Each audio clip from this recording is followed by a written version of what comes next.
Hello बच्चों, तो कैसे हैं आप लोग। उम्मीद करता हूँ आप बढ़िया होंगे और अच्छे से पढ़ रहे होंगे। तो आज इस वीडियो के अंदर हम बात करने वाले हैं understanding the acids and bases की जो केमिकल प्रॉपर्टीज है उसके बारे में बात करेंगे। और यदि आपने अभी तक इस चैप्टर से related one shot, MCQ based question, assessment reservation और केस स्टडी बेस्ड क्वेश्चन नहीं देखे हैं तो भाई क्या कर रहे हो, देखो इनको, ताकि आप एग्जाम में अच्छे से फोड़ सकें। और साथ ही साथ इन सब लेक्चर को आप अपने दोस्तों में भी शेयर कर सकते हैं ताकि वो लोग भी अच्छे से समझ सकें चीजों को। तो चलिए इस वीडियो के अंदर हम बात करेंगे 2 मार्क्स और 3 मार्क्स के क्वेश्चन की। चलिए वीडियो को स्टार्ट करते हैं। तो पहला अपने पास जो क्वेश्चन आता है इसके अंदर वो आता है व्हाट आर बेसिस।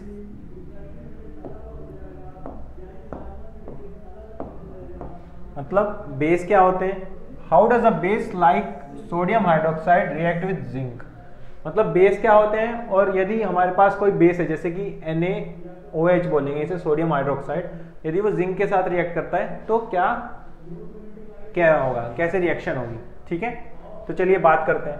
तो जो बेस होता है वो एक सब्सटेंस है जो जब डिसोल्व करेंगे हम वाटर में तो क्या देगा हमें, OH नेगेटिव आयंस को प्रोड्यूस करेगा इन दी सॉल्यूशन। मतलब base is a substance when we dissolve it in water के अंदर जब हम इसको डिसॉल्व करेंगे तो हमें OH नेगेटिव आयन प्रोड्यूस करेगा।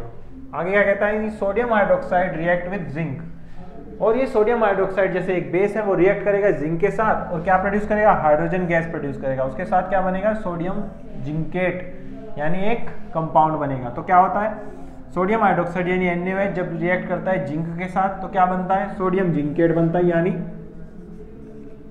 Na2ZnO2 बनता है। और साथ ही साथ H2 गैस भी जो है वो हाइड्रोजन गैस जो है रिलीज होती है। क्लियर। चलिए अगले क्वेश्चन की तरफ बढ़ते हैं। अगला क्वेश्चन क्या कहता है, give any 2 points of difference between an acid और अ बेस। मतलब एसिड और बेस के बारे में दो पॉइंट बताइए जो इन्हें डिफरेंशिएट करने में हेल्प करें हमें। ठीक है, तो चलिए बात करते हैं। पहला, जो एसिड्स होते हैं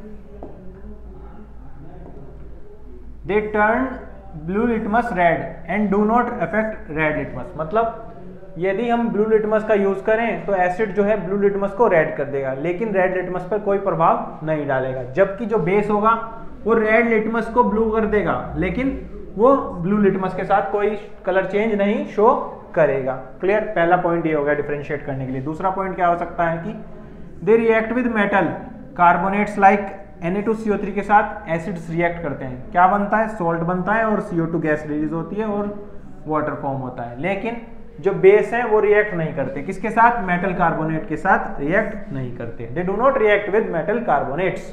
मेटल कार्बोनेट्स के साथ बेस रिएक्ट नहीं करते, जबकि एसिड रिएक्ट करके CO2 वाटर और कॉरस्पॉन्डिंग उसका साल्ट का फॉर्मेशन कर देते हैं। क्लियर एकदम। चलिए अगले क्वेश्चन की तरफ बढ़ते हैं। अगला क्वेश्चन क्या है, what is litmus solution, what is its colour in. Neutral में क्या होगा लिटमस सॉल्यूशन का कलर, एसिडिक में क्या होगा और बेसिक सॉल्यूशन में क्या होगा। हमें तीनों में इसका कलर बताना है। तो क्या होगा, बात करते हैं। लिटमस सॉल्यूशन क्या है, एक पर्पल कलर का डाई है। ठीक है, जो हमें कैसे मिलता है, लिचिन से मिलता है। It is the most commonly used indicator to in the laboratory. मतलब लेबोरेटरी में जो ये लिटमस सॉल्यूशन है वो बहुत ज्यादा जनरली यूज करा जाता है। तो होगा क्या, जो न्यूट्रल लिटमस सॉल्यूशन होगा वो पर्पल कलर का ही होगा, लेकिन एसिडिक सॉल्यूशन होगा वो रेड कलर का होगा, और जबकि जो बेसिक सॉल्यूशन होगा वो ब्लू कलर का होगा। क्या होगा, एसिडिक सॉल्यूशन रेड होगा और जो बेसिक सॉल्यूशन है वो ब्लू होगा, और जो न्यूट्रल सॉल्यूशन है वो पर्पल कलर का ही रहेगा। क्लियर एकदम। चलिए आगे बढ़ते हैं अगले क्वेश्चन की तरफ। अगला क्वेश्चन क्या है, write 2 test tubes you would perform to detect.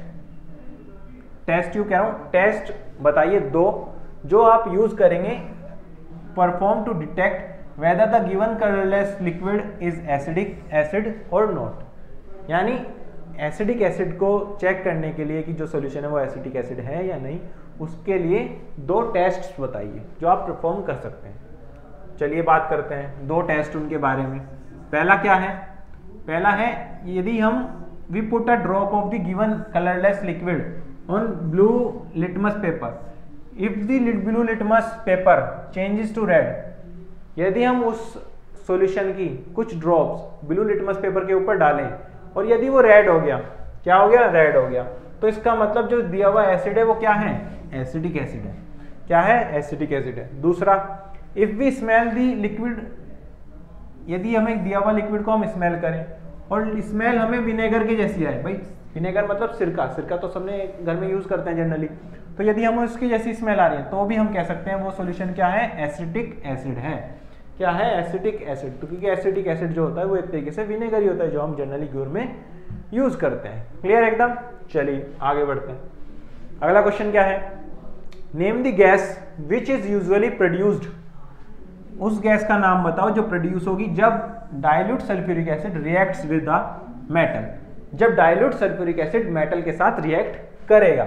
Illustrate it with an example, how will you test the evolution of this gas. अब कैसे बताओगे कि इवोल्यूशन ऑफ गैस ये हो रहा है। 2015 में आपसे ये सवाल पूछा गया है। क्लियर है। तो चलिए देखते हैं कैसे करेंगे अपन। तो हम क्या करेंगे कि मेटल जो है वो रिएक्ट करेगा डाइल्यूट सल्फ्यूरिक एसिड के साथ, क्या बनाएगा, मेटल सल्फेट यानी सॉल्ट बनाएगा, और साथ ही साथ हाइड्रोजन गैस जो है प्रोड्यूस करेगा। क्यों, मेटल जब भी एसिड के साथ रिएक्ट करता है तो क्या बनाता है, उसके कोरस्पॉन्डिंग सॉल्ट बनाता है, और साथ ही साथ H2 गैस भी रिलीज होती है।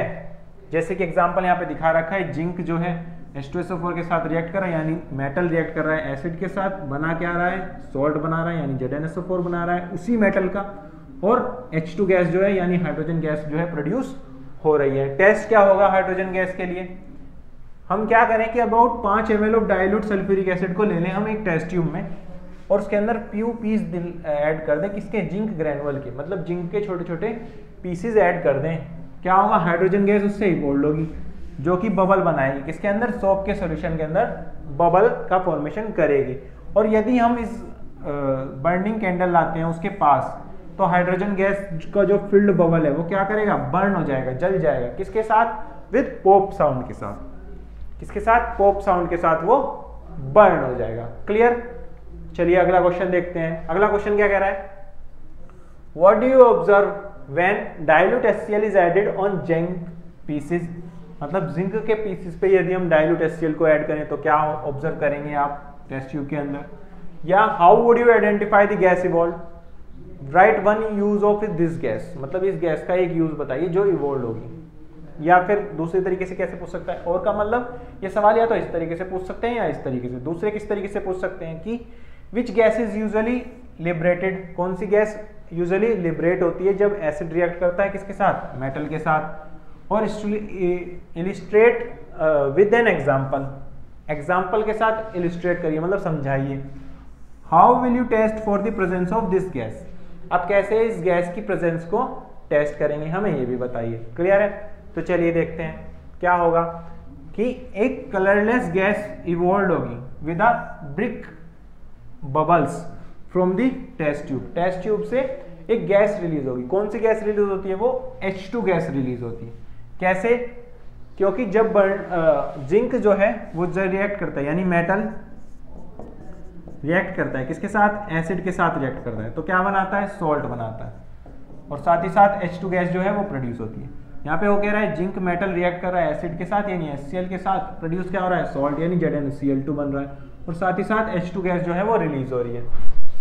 क्या होगा जब हम इस H2 गैस को, बबल हुई हुई H2 गैस को के ऊपर बर्निंग कैंडल लाएंगे या बर्निंग मैच स्टिक लाएंगे, तो क्या होगा, ये गैस जो है वो बर्न हो जाएगी विद अ पॉप साउंड, किसके साथ बर्न होगी, पॉप साउंड के साथ। और जो इसका यूज है, क्या यूज हो सकता है इस H2 गैस का, H2 गैस का यूज हो सकता है as a fuel in space crafts, मतलब जो रॉकेट बनते हैं या स्पेस क्राफ्ट्स बनते हैं ना, उसके अंदर H2 गैस का हम यूज कर सकते हैं। किस तरीके से, एज अ फ्यूल हम यूज कर सकते हैं। क्लियर है। चलिए आगे बढ़ते हैं। अगला क्वेश्चन क्या है, what will happen if a lighted candle is bought near the mouth of a gas jar containing hydrogen gas, यदि कोई जलती हुई कैंडल को हम कोई गैस का जार है जिससे हाइड्रोजन गैस निकल रही है उसके पास लाएं तो क्या होगा, पहला क्वेश्चन ये है। दूसरा, if carbon dioxide as gas is passed through lime water, यदि कार्बन डाइऑक्साइड गैस को हम लाइम वाटर के थ्रू पास करें तो क्या होगा। चलिए देखते हैं क्या होगा। पहली बात तो यह है कि जो कैंडल है वो extinguishes with a pop sound and the gas burn with a pale blue flame, मतलब जैसे ही H2 गैस जो है वो रिलीज हो रही है वो क्या करेगी, पॉप साउंड के साथ बर्न होगी, और साथ ही साथ जो फ्लेम है यानी जो आँच है वो ब्लू कलर के होते हैं जनरली, तो वो ब्लू फिल्म पेल ब्लू हो जाएगी, पेल ब्लू उसका कलर हो जाएगा फ्लेम का। क्लियर है। दूसरा क्या है, जब Ca2 रिएक्ट करेगा किसके साथ, लाइम वाटर के साथ, यानी CaOH के होल ट्वाइस के साथ रिएक्ट करेगा तो क्या बना देगा, CaCO3 बनाएगा। क्या बनाएगा, CaCO3, यानी व्हाइट PPT बनेगा जिसे हम मिल्कीनेस, जब भी तो बोलते हैं lime water turns milky, lime water milky हो गया। और साथ ही साथ H2 भी प्रोड्यूस होगा, H2O भी प्रोड्यूस होगा। क्लियर है। चलिए आगे बढ़ते हैं। अगला क्वेश्चन क्या कहता है, a student dropped a few piece of marble in dilute hydrochloric acid. एक विद्यार्थी है, उसने क्या करा, कुछ पीसीज मार्बल के डाइल्यूट हाइड्रोक्लोरिक एसिड में गिर दिए जो कि टेस्ट ट्यूब में प्रेजेंट है। तो the evolved gas was passed through lime water, जो गैस उसमें से निकली उसे लाइम वाटर के थ्रू पास किया गया। तो what change would be observed in lime water, lime water के अंदर क्या चेंज ऑब्जर्व होगा ये बताना है। और बैलेंस्ड केमिकल इक्वेशन लिखिए for both the changes observed, जो दोनों चेंज हुए हैं उनके लिए एक बैलेंस्ड केमिकल इक्वेशन भी लिखिए। तो चलिए करते हैं। क्या होगा, जब कोई पीस ऑफ मार्बल यानी CaCO3 कैल्शियम कार्बोनेट के बने होते हैं जनरली मार्बल, उसे ड्रॉप कर दिया HCl के अंदर, HCl के अंदर ड्रॉप करेंगे तो क्या होगा, CO2 gas will be evolved, CO2 gas निकलेगी जो कि लाइम वाटर को मिल्की कर देगी। होगा क्या, ये है CaCO3, लाइम स्टोन भी बोलते हैं इसे। जब HCl के साथ रिएक्ट करेगा तो क्या बनाएगा, इसका सॉल्ट बनाएगा, H2O प्रोड्यूस करेगा और CO2 गैस प्रोड्यूस करेगा। अब ये CO2 गैस जब रिएक्ट करेगी लाइम वाटर यानी CaOH के होल ट्वाइस के साथ, तो क्या बनाएगी, CaCO3 बनाएगी जो कि क्या है, एक व्हाइट PPT है, और साथ ही साथ H2O का फॉर्मेशन होगा। तो हम कह सकते हैं कि जो CaCO3 बन रहा है यानी व्हाइट PPT बन रहा है, व्हाइट PPT बन रहा है, तो ये क्या करेगा, लाइम वाटर को मिल्की कर देगा। मिल्की मतलब व्हाइट कलर का हो जाएगा सॉल्यूशन, उसे ही हम बोल देते हैं कि lime water turns milky. Clear है। चलिए आगे बढ़ते हैं। अगला क्वेश्चन क्या कहता है, what happens when acidic acid is added in a solution of Na2CO3। जब एसिटिक एसिड को Na2CO3 के सॉल्यूशन में हम ऐड करते हैं इन अ टेस्ट ट्यूब, तो क्या होगा, right equation for detecting the gas evolved. जो गैस इवॉल्व हो रही है उसकी रिएक्शन भी लिखिए या इक्वेशन लिखिए। क्लियर है। चलिए देखते हैं कैसे होगा। क्या होगा कि CO2 गैस जो है वो इवॉल्व होगी with brisk bubble in this reaction. इस रिएक्शन के अंदर जो है CO2 गैस इवॉल्व होगी, निकलेगी। क्या और रिएक्शन हो रही है कि एसिटिक एसिड यानी CH3COOH रिएक्ट कर रहा है Na2CO3 के साथ, क्या बना रहा है, इसका सॉल्ट बना रहा है, सोडियम मतलब एसिटिक सोडियम एसिटेट बना रहा है, और साथ ही साथ H2O बना रहा है और CO2 बना रहा है। अब क्या होगा, जब ये CO2 को हम पास करेंगे किसके साथ, लाइम वाटर के साथ, यानी CaOH के होल ट्वाइस के साथ हम CO2 को पास करेंगे तो क्या बनेगा, CaCO3 यानी व्हाइट PPT हमें देखने को मिलेगा, और साथ ही साथ H2O भी फॉर्मेशन होगा। क्लियर है। चलिए आगे बढ़ते हैं। तो सबसे पहला क्वेश्चन इसमें आता है, illustrate any 3 chemical properties of acid with example. मतलब हमें एसिड की 3 केमिकल प्रॉपर्टी बतानी है एग्जांपल के साथ। ये क्वेश्चन जो है वो 2014 में आपसे पूछा गया है। क्लियर। चलिए देखते हैं। तो जो केमिकल प्रॉपर्टीज होती है एसिड की, वो सबसे पहली प्रॉपर्टीज तो ये होती है कि जो एसिड है वो मेटल के साथ रिएक्ट कर कर H2 गैस फॉर्म करते हैं। जैसे कि जिंक जो है एक मेटल है, वो रिएक्ट कर रहा है HCl यानी एसिड के साथ रिएक्ट कर रहा है, और क्या बना रहा है, सॉल्ट बना रहा है, और साथ ही साथ H2 गैस जो है प्रोड्यूस करता है। मतलब कोई भी एसिड मेटल के साथ रिएक्ट कर कर क्या बना रहा है, उसके कॉरस्पॉन्डिंग मेटल का सॉल्ट बना रहा है, और साथ ही साथ H2 गैस जो है वो रिलीज करता है। दूसरी प्रॉपर्टी क्या है कि एसिड जो है वो ब्लू लिटमस को रेड में कन्वर्ट कर देता है, ब्लू लिटमस को रेड में कन्वर्ट कर देता है। तीसरी प्रॉपर्टी क्या है कि जो एसिड है वो रिएक्ट करता है बेस के साथ, यानी एसिड और बेस आपस में कंबाइन होकर क्या बनाते हैं, सॉल्ट बनाते हैं, और साथ ही साथ वाटर बनाते हैं। और इस तरह की रिएक्शन जिसके अंदर एसिड और बेस आपस में कंबाइन होकर सॉल्ट और वाटर बनाता है, उसको हम बोलते हैं न्यूट्रलाइजेशन रिएक्शन। क्या बोलते हैं, न्यूट्रलाइजेशन रिएक्शन बोलते हैं। जैसे कि ये एक एसिड है HCl, रिएक्ट कर रहा है किसके साथ, बेस के साथ, NaOH के साथ, बना क्या रहा है, एक सॉल्ट बना रहा है यानी NaCl फॉर्म कर रहा है, और साथ ही साथ वाटर यानी H2O भी बना रहा है। क्लियर? तो ये 3 प्रॉपर्टी हो गई केमिकल प्रॉपर्टी एसिड की। चलिए आगे बढ़ते हैं। अगला क्वेश्चन क्या है? When soap is scrubbed on a stain of a curry on a white cloth, मतलब व्हाइट क्लॉथ पर कोई स्टेन है यानी दाग है कोई, उसको हमने सोप से रब करा, मतलब रब कर रहे हैं उसे क्लीन करने के लिए, तो why does it become reddish brown and turns yellow again when the cloth is washed with plenty of water. ठीक है, ये जो क्वेश्चन है आपसे वो 2014 में पूछा गया है। तो चलिए देखते हैं क्या कहता है कि करी कंटेन्स टर्मेरिक, मतलब हल्दी होती है उसके अंदर जो रिएक्ट करती है एसिड बेस इंडिकेटर की तरह। किसकी तरह? एसिड बेस इंडिकेटर की तरह रिएक्ट करती है। तो क्या होगा? Turmeric contains a yellow die which the fact that soap solution is basic. हमें पता है कि सोप का जो सॉल्यूशन है वो बेसिक होता है, तो वो क्या करता है? चेंज कर देता है टर्मरिक का colour in the curry stain to red brown, और ये स्ट्रेन टर्न्स हो जाता है येलो, मतलब ये फिर येलो बन जाता है जब इसे हम अगेन रिंस करते हैं with plenty of water, because basic solution जो है वो रिमूव हो जाता है विद वाटर के साथ। मतलब पहले चेंज हो जाएगा कलर इसका रेडिश ब्राउन में, और फिर उसके बाद क्या होगा कि जैसे जैसे पानी से धोते रहेंगे तो बेसिक सॉल्यूशन जो है अपना कम हो जाएगा, मतलब सोप जो है रिमूव होता जाएगा क्लॉथ से, तो उसके बाद रिमूव होने के बाद क्या हो जाएगा? ये येलो पड़ जाएगा क्लॉथ। क्लियर है? चलिए आगे बढ़ते हैं, अगला क्वेश्चन देखते हैं। जो अगले क्वेश्चन है हमारे पास वो होट्स यानी हायर ऑर्डर थिंकिंग स्किल्स वाले क्वेश्चन हैं। क्लियर एकदम? तो चलिए देखते हैं कैसे क्वेश्चन है। तो क्वेश्चन क्या पूछा गया है कि you are provided with 3 test tubes, आपको 3 टेस्ट ट्यूब दी गई हैं, which contain distilled water, acidic solution and basic solution, जिनके अंदर एसिडिक सॉल्यूशन, बेसिक सॉल्यूशन और डिस्टिल्ड वाटर प्रेजेंट है।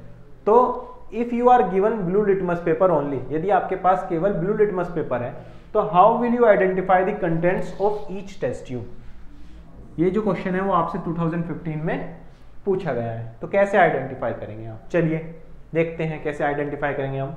तो सबसे पहले हम क्या करेंगे कि तीनों स्ट्रिप्स को ब्लू लिटमस पेपर के साथ और डिप कर देंगे हर टेस्ट ट्यूब में ब्लू लिटमस को। तो क्या होगा? मान लो कि जो लिक्विड सॉल्यूशन है टेस्ट ट्यूब ए में वो ब्लू लिटमस से रेड में कन्वर्ट हो गया। यदि ब्लू से रेड में कन्वर्ट हो गया तो जो ए टेस्ट ट्यूब के अंदर सब्सटेंस प्रेजेंट है वो क्या होगा? एसिड होगा। क्यों? एसिड जो है वो ब्लू लिटमस को रेड में कन्वर्ट करते हैं, और ब्लू से यदि रेड में कन्वर्ट हो गया तो इसका मतलब वो सब्सटेंस जो प्रेजेंट था वो क्या होगा? एसिड होगा। If another 2 test tube does not change the colour of blue litmus paper, यदि बाकी की 2 टेस्ट ट्यूब कलर चेंज नहीं कर रही है लिटमस पेपर का, तो इससे हमें पता चलता है कि one of them contains a base, मतलब उनमें से एक बेस है और दूसरा क्या है? डिस्टिल्ड वाटर है। क्योंकि हमारे पास 3 ही टेस्ट ट्यूब है, एक के अंदर डिस्टिल्ड वाटर है, एसिड है और बेस है, हमें ये पता है, लेकिन कौन सा किस में प्रेजेंट है हमें ये नहीं पता है।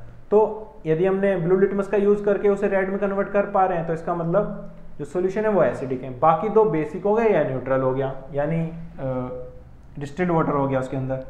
अब क्या करते हैं हम? Now put the blue litmus paper which is turned red by the acid of the test tube A to the remaining 2 test tubes, मतलब जो वो लिटमस पेपर ब्लू से रेड हुआ था उसको ही अब हम डिप करेंगे बाकी की 2 टेस्ट ट्यूब्स में। तो क्या होगा?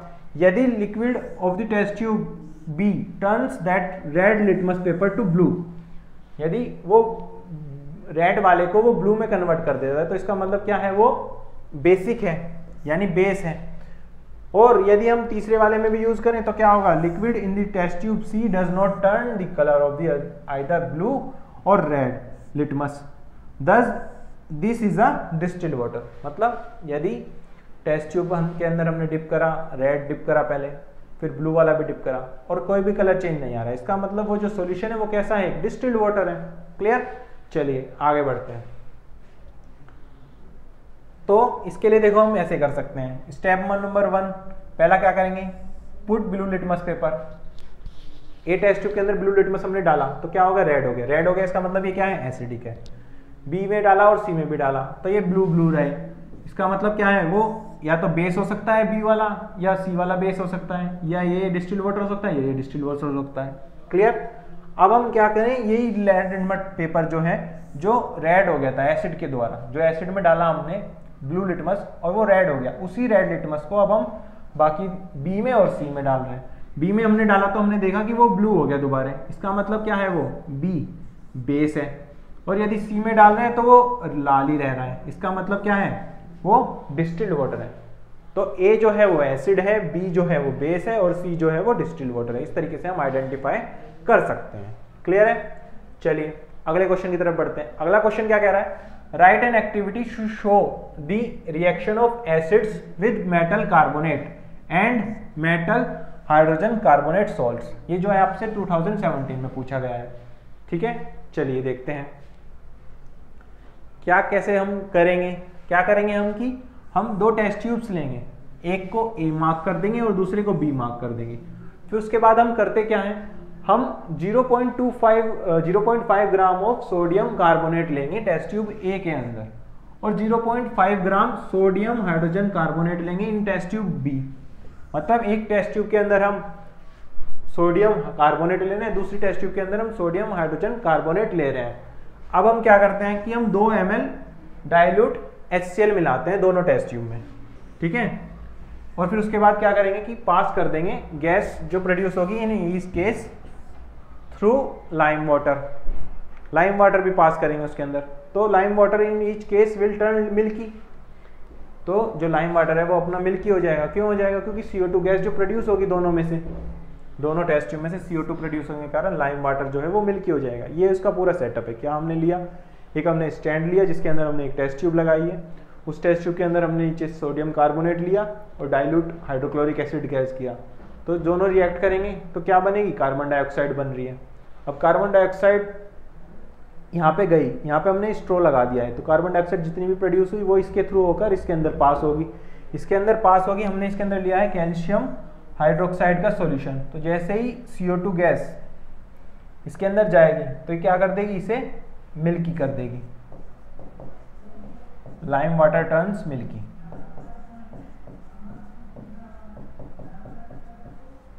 क्लियर है? चलिए रिएक्शन क्या क्या हो रही है वो भी देख लेते हैं। पहली टेस्ट ट्यूब में क्या रिएक्शन होती है, Na2CO3 यानी सोडियम कार्बोनेट जब रिएक्ट करेगा HCl के साथ तो क्या बनेगा, सोल्ट बनेगा, यानी NaCl का फॉर्मेशन होगा। और साथ ही साथ जो है अपने पास CO2 गैस रिलीज होगी और H2O लिक्विड भी फॉर्म होगा। दूसरी टेस्ट ट्यूब में क्या हो रहा है, उसके अंदर हमने क्या लिया था, उसके अंदर लिया था हमने सोडियम हाइड्रोजन कार्बोनेट। उसको यदि रिएक्ट कराते हैं HCl के साथ तो उसके अंदर भी क्या प्रोड्यूस होगा, NaCl प्रोड्यूस होगा और साथ ही साथ इसके अंदर भी CO2 रिलीज होगी और H2O लिक्विड का इसमें भी फॉर्मेशन देखने को मिलेगा, क्योंकि रिएक्शन तो सेम ही हो रही है। अब ये Ca2 को जब हम पास करेंगे लाइम वाटर के अंदर यानी CaOH के होल टू एच के अंदर जब हम CO2 को पास करेंगे तो क्या होगा, CaCO3 यानी कैल्शियम कार्बोनेट का फॉर्मेशन होगा, जो कि कैसा होता है, व्हाइट PPT होता है। अब सॉल्यूशन के अंदर व्हाइट PPT आ गया तो इसकी कारण से हम उसे कह देते हैं कि वो मिल्कीनेस हो गया, मतलब लाइम वाटर जो है वो मिल्की हो गया। क्यों हो गया, क्योंकि व्हाइट कलर का वो सॉल्यूशन उसके अंदर यानी PPT का फॉर्मेशन हुआ है इस वजह से। और साथ ही साथ H2O भी प्रोड्यूस हो रही है। बट यदि हम एक्सिस CO2 पास करें थ्रू लाइम वाटर तो मिल्कीनेस डिसअपेयर्ड हो जाती है। क्यों, क्योंकि वहां पे फॉर्मेशन होने लगता है सोल्यूबल CaHCO3 का होल ट्वाइस का, यानी कैल्शियम हाइड्रोजन कार्बोनेट जो है वो प्रोड्यूस होने लगता है, जो कि सोल्यूबल होता है। तो ये सोल्यूबल होगा तो लाइम वाटर को मिल्की अब ये नहीं करेगा। क्लियर है? इस तरीके से तो ये एक्टिविटी हमें बताती है कि metal carbonates and metal hydrogen carbonates react acid to form salt CO2 and water.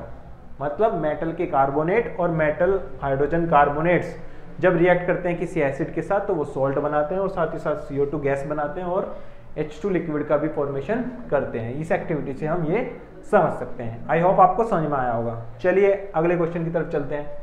अगला क्वेश्चन क्या कहता है कि 2 ml ऑफ सोडियम हाइड्रोक्साइड यानी 2 ml NaOH का जो सॉल्यूशन है वो ऐड करा गया to a few pieces of granulated zinc metal जो हमने टेस्ट ट्यूब में ली थी। When the contents are warmed a gas evolved which is bubbled through a soap solution before testing. ठीक है, write the equation of the chemical reaction involved and the test to detect the gas. ठीक है, और हमें साथ ही साथ बताना है उस गैस का नाम, name the gas which will be evolved when the same metal reacts with dilute solution of strong acid। ये 2018 में आपसे पूछा गया है। तो चलिए देखते हैं। तो जब सोडियम हाइड्रोक्साइड का सॉल्यूशन को हीट करेंगे, क्या करेंगे, सोडियम हाइड्रोक्साइड के सॉल्यूशन को हीट करेंगे, किसके साथ, ग्रेनुलेटेड जिंक के मेटल, ग्रेनुलेटेड मतलब छोटे छोटे जिंक के मेटल के पीसीज के साथ जब हम हीट करेंगे किसको, सोडियम हाइड्रोक्साइड यानी NaOH को, तो हमारे पास सोडियम जिंकेट और हाइड्रोजन गैस जो है वो फॉर्म होगी। क्या होगी, सोडियम जिंकेट और हाइड्रोजन गैस फॉर्म होगी। टेस्ट कैसे करेंगे इस हाइड्रोजन गैस का, भाई प्रोड्यूस तो हो रही है रिएक्शन के अकॉर्डिंग, अब हम कैसे पता लगाएंगे कि यही गैस प्रोड्यूस हो रही है, तो हम क्या करेंगे, A split is lit and held near the opening of the tube. Then the stopper is removed to expose the splint to the gas. If the gas is flammable, the mixture ignites. मतलब हम एक burner का जैसा लगाएंगे और उस जो tube है उसके ओपनिंग के पास, तो हम स्टॉपर हटा देंगे। स्टॉपर मतलब एक कॉर्क टाइप लगाएंगे उस टेस्ट ट्यूब के ऊपर ताकि जो गैस है वो एकदम इवॉल्व ना हो जाए।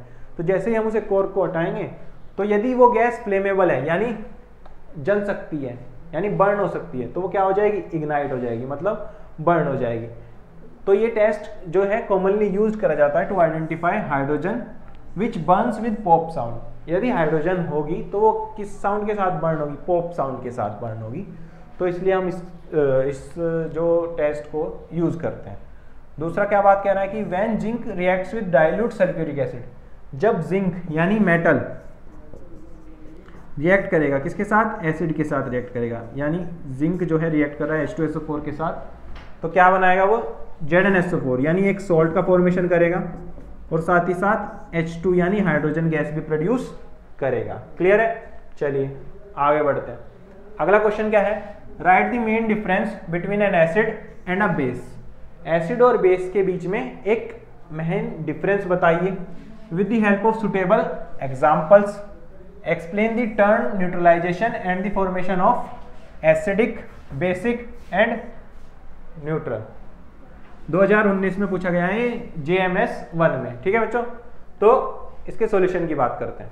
क्या कहते हैं कि acids are sour in taste and change the colour of the blue litmus to red, their pH is less than 7। इनकी pH 7 से कम होती है, लेकिन जो बेस होते हैं वो कड़वे होते हैं टेस्ट में यानी बिटर होते हैं, और उनका जो कलर चेंज होता है वो रेड लिटमस से ब्लू में होता है, और इनकी जो pH होती है वो 7 से ज्यादा होती है, बल्कि एसिड की जो pH है वो 7 से कम थी। The reaction between an acid and a base to give a salt and water. जब ये एसिड और बेस आपस में रिएक्ट करेंगे तो हमें क्या मिलेगा, सॉल्ट मिलेगा और साथ ही साथ वाटर मिलेगा, और इस तरह की जो रिएक्शन होती है उसे बोलते हैं हम न्यूट्रलाइजेशन रिएक्शन। ठीक है बच्चों, जब एसिड और बेस आपस में रिएक्ट करता है तो सॉल्ट बनता है और साथ ही साथ वाटर प्रोड्यूस होता है, और इस तरह की जो रिएक्शन होती है उसे हम बोलते हैं neutralization reaction. In general neutralization reaction को हम लिख सकते हैं, कैसे लिख सकते हैं, एसिड बेस के साथ कंबाइन हो रहा है, क्या बना रहा है, सॉल्ट बना रहा है और साथ ही साथ वाटर भी प्रोड्यूस कर रहा है। एग्जाम्पल के तौर पर सबसे सिंपल एग्जाम्पल लेते हैं, एक बेस लेते हैं यानी NaOH लेते हैं और एक एसिड लेते हैं यानी HCl लेते हैं, दोनों आपस में रिएक्ट कराते हैं तो क्या बनेगा, NaCl यानी सोडियम क्लोराइड का सॉल्ट बनेगा और साथ ही साथ H2O लिक्विड का फॉर्मेशन होगा। पहला एग्जाम्पल क्या है, when neutralization of strong acid with a weak base takes place it led to formation of a acidic salt।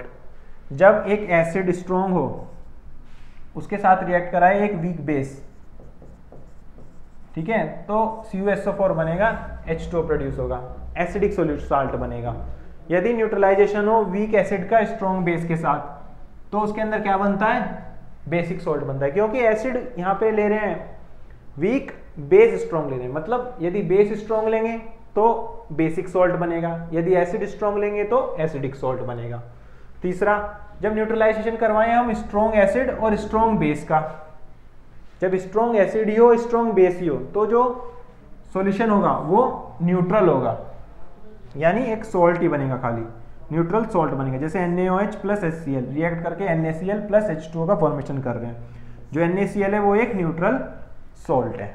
Clear है, यानी जब स्ट्रॉन्ग एसिड और वीक बेस का होगा तो एसिडिक सॉल्यूशन बनेगा, और जब वीक एसिड स्ट्रॉन्ग बेस होगा तो बेसिक सॉल्यूशन बनेगा। लेकिन यदि हम स्ट्रॉन्ग एसिड के साथ स्ट्रॉन्ग बेस की रिएक्शन कराएंगे तो क्या बनेगा, एक न्यूट्रल सॉल्ट का फॉर्मेशन होगा। क्लियर है, तो बच्चों आपको जो है क्वेश्चन अच्छे से क्लियर हो गए होंगे, अच्छे से कॉन्सेप्ट समझ में आ गया होगा, कैसे हमें क्वेश्चन को करना है, कैसे उसके अंदर लिखना है, सब क्लियर हो गया होगा।